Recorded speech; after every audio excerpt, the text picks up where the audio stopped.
வணக்கம் மக்களே, welcome to my YouTube channel. நம்ம ராணுவ வந்து விஷால் அன்ஷிதா அவங்க லவ்வை பற்றி பேசியிருக்காரு. ஸோ என்ன அப்படின்னு பார்த்தீங்கன்னா, 2 பேருமே ரொம்ப க்ளோஸாக இருந்தாங்க. பிக் பாஸ் வீட்டுக்குள்ளே உள்ளே இருந்து பார்க்கும்போது நல்லா அவங்க வந்து ஒரு நார்மல் நல்ல ஃப்ரெண்டாக இருந்தாங்க. தவிர மற்றபடி ரொம்ப லவ் பண்ணிக்கிட்டு அந்த மாதிரி சுற்றிக்கிட்டு இருந்த மாதிரி எனக்கு ஒன்றும் தெரியல.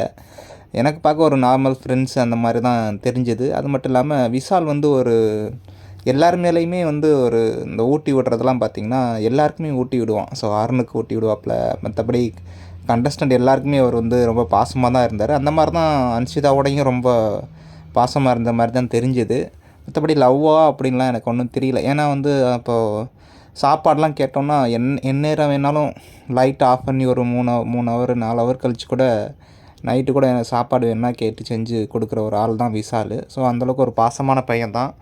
பட் அவங்களுக்குள்ள லவ் இருக்கா இல்லையா அப்படிங்கிறது வந்து எனக்கு ஒன்றும் தோணலை அப்படின்னு வந்து சொல்கிறாப்புல ராணவ். அதுக்கப்புறம் நிறைய கொஸ்டின்ஸ்லாம் கேட்டாங்க. ஸோ பவித்ரா அக்காவோட லவ்வை பற்றி என்ன நினைக்கிறீங்க அப்படின்னு வந்து கேட்கும்போது, இல்லை அவங்க மேலே எனக்கு ஒரு பெரிய ரெஸ்பெக்ட் இருக்குது, ஒரு நல்ல ஃப்ரெண்டாக இருப்பாங்க அப்படின்னு வந்து நான் நினைக்கிறேன். அவங்க மேலே கண்டிப்பாக ஒரு பெரிய ரெஸ்பெக்ட் இருக்குது அப்படின்னு வந்து சொல்லி முடிச்சிட்டாப்புல. அதுக்கப்புறம் பார்த்திங்கன்னா, விஜய் சேதுபதியோட ஹோஸ்டிங் எப்படி இருக்குது அப்படின்னு கேட்குறாங்க. ஏன்னா வந்து விஜய் சேதுபதி வந்து ரொம்ப நக்கல் பண்ணி வச்சுட்டாப்புல ராணுவை பற்றி. அது ரொம்ப கான்ட்ரவர்சியல் ஆச்சு அந்த ஸ்பீச்லாம். நீ உன்னோட சேர்ந்து படம் நடிக்க வாய்ப்பு கிடச்சா கண்டிப்பாக நான் ஓடி போயிடுவேன் அப்படிங்கிற மாதிரிலாம் நிறைய சொன்னாப்புல. அட்டென்ஷன் சீக்கர் ஒரு அவார்டு ஒன்று கொடுத்தாங்க. ஸோ இந்த மாதிரி நிறையா வேலையெல்லாம் பார்த்து வச்சார் விஜய் சேதுபதி.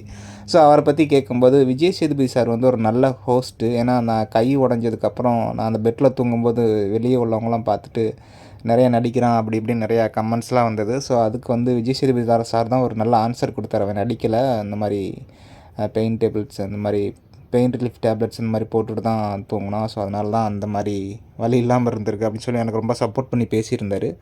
ஸோ உண்மையிலேயே விஜய் சேதுபதி சார் வந்து ஒரு ரியலி குட் ஹோஸ்ட் அப்படிங்கிற மாதிரி சொல்லிட்டாப்புல ராணவ். உண்மையிலே வந்து ராணவ் வந்து ஒரு டிசர்விங் கண்டஸ்டன்ட் தான். அதுக்கப்புறம் நீங்கள் வெளியே போகும்போது நீங்கள் போவீங்கன்னு நினச்சிங்களா, இல்லை வேறு யார் போவாங்கன்னு நினச்சிங்களா அப்படின்னு கேட்கும்போது, இல்லை கண்டிப்பாக வந்து ஸ்ட்ராங்காக நினச்சேன், நான் போக மாட்டேன் அப்படின்னு நினச்சேன். பட் யார் போவாங்க அப்படின்னு நான் நினைக்கல. பட் நான் வந்து ஸ்ட்ராங்காக வந்து போக மாட்டேன் அப்படின்னு நினச்சேன். பட் என்னை வந்து வெளியே அனுப்பிச்சி வச்சிட்டாங்க அப்படின்னு. அவங்களுக்கு அருண், விஷால் அவங்கள தவிர மித்த யார் ரொம்ப பிடிக்கும் ஃபேவரேட்டாக அப்படின்னு கேட்டப்போ, எனக்கு நிறைய பேர் என்னை பிடிக்கும். எனக்கு பிடிக்கும் தீபக் அண்ணா, அந்த மாதிரி நிறைய பேர் எனக்கு பிடிக்கும். ஸோ இவங்க அப்படிலாம் எனக்கு கிடையாது, எல்லாருமே எனக்கு பிடிக்கும் அப்படின்னு வந்து சொல்கிறாப்புல. So Ranav is a best player. Ranav and Soundarya 2 பேரும் நல்லா காமெடி பண்ணிக்கிட்டு இருந்தாங்க. ஸோ அவங்களுடைய காம்பினேஷனும் பயங்கரமாக இருந்துச்சு. ஸோ பார்க்கலாம், அடுத்த அப்டேட்ஸ் ஏதாவது இருந்தால் உங்களுக்கு அப்டேட் பண்ணுறேன்.